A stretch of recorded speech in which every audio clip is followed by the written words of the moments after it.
Action man emerges on top. Vladimir Putin has never accepted second place. When the going gets tough, the tough go to the G20 summit, outwit some of their opponents, and are then said to be the most powerful person in the world. Behind the choice? Politics.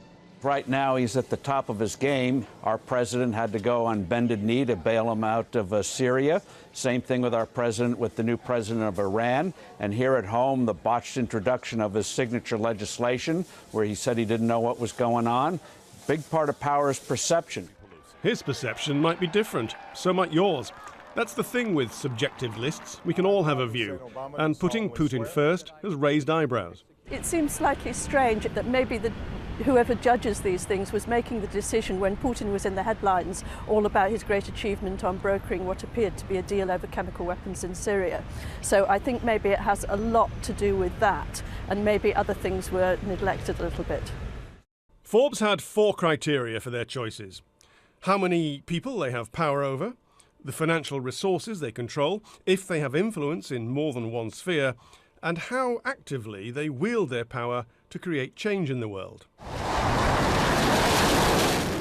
Well, the American military is 20 years ahead of Russia's. It has bases all over the world. There are 142 million Russians, 314 million Americans, and their president projects power far further, even if he has been outfoxed on Syria. I think it's the ability of a country and its leader to affect people all round the globe, intellectually, economically, financially, culturally, and sometimes even militarily. Now, which country on God's earth has the greatest potential to be able to do that? It is the United States of America, and it is certainly not the Russian Federation.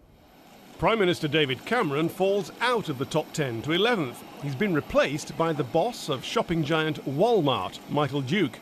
Now, one of these men spent the year planning the departure of thousands of troops from Afghanistan, overseeing the world's 6th largest economy. The other bestrode the American retail market like a colossus. Who's more powerful? That depends on your criteria and who you ask. And whatever the answer, it's power politics, not an exact science. Tim Marshall, Sky News.